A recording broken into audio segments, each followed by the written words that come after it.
Welcome. These will be my thoughts on X-Men 97 Season 2, Episode 3, Rise of Apocalypse, Part 1. The episode is rated CV-14, so if this video there will be spoilers for, every episode of both of these animated X-Men shows, this one and the original 90s TAS X-Men, up to and including this episode. I haven't watched past this one yet. I am aware that more others have aired.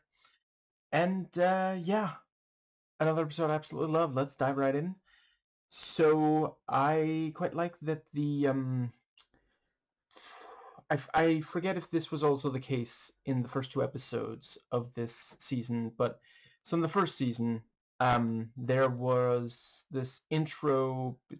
Let's see, it's the Marvel logo. You see animation over that, and in the first season, it basically started, with some of I guess the oldest maybe of the animated Marvel shows, and then went to the present. And I thought that was okay, but if there's quite the leap in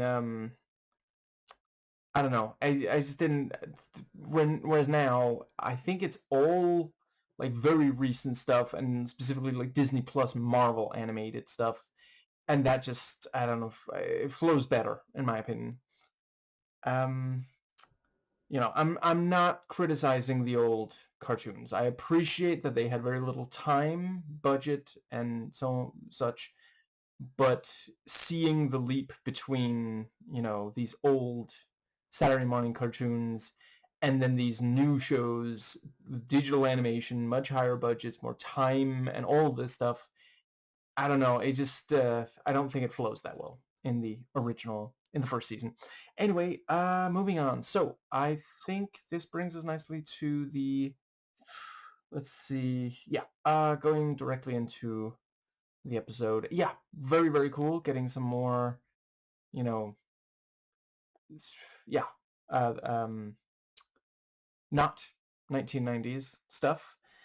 And I really appreciate it. Like, I did spend a decent chunk of this episode wondering, are they actually going to be able to redeem Apocalypse? Because, like, can you imagine? Like, that would be such a huge boon for the X-Men and the world, and just, and it ends up becoming this sort of, you know, let's see, I guess I mean, in a way, with Charles, almost a self-fulfilling prophecy, because he's not sure that they can trust, um, I guess I'll go with Ensaban Nur, since he's not Apocalypse yet. And it has this, kind of time travel paradox thing going on also. A leads to B, leads to C, leads back to A. Maybe he was destined to be evil, no matter what happened. And, yeah, I guess so let's see, we have yeah, I thought it worked well. We only do briefly see the 1990s, but, we get just enough. And I think that does, and yeah, we have the brief thing about, like, well,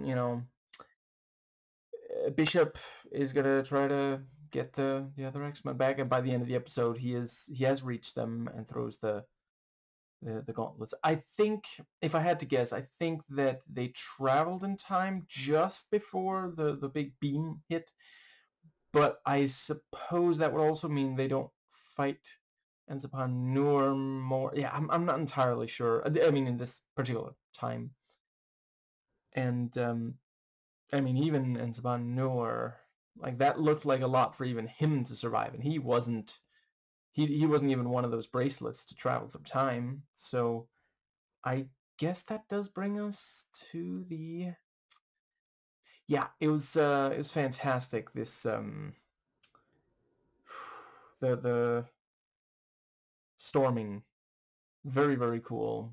And just a lot of, as usual, the action is amazing. I'm not going to do a full play-by-play, it'll take forever.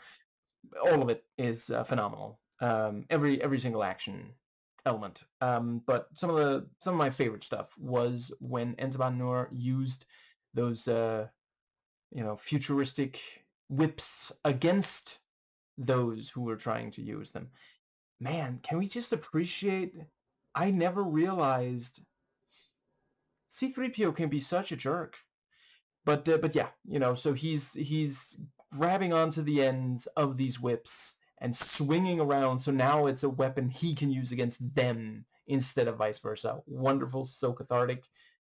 And yeah, the bit where he grabs the animal, that was boy, I guess that elephant got real tired of not of going unaddressed in that room. Holy crap. They say elephants never forget. If he was there for a while, I don't exactly blame him. But yeah, that was so cool. Grabs by the freaking horns and just swings. Holy crap. And then that bit with, is he actually going to spare Logos? Or, yeah, really, really well done. And I suppose that covers the... Yeah, it was quite good, the discussion about, like, are they going to be able to make it out of this?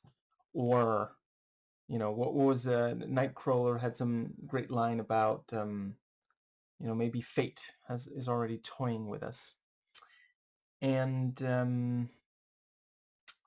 yeah, I thought they did a really great job, like with the Apocalypse, and Saban Noir, because there's just some little hints of Apocalypse in the voice, what he says, what he does, but there's also this notion that maybe he won't return.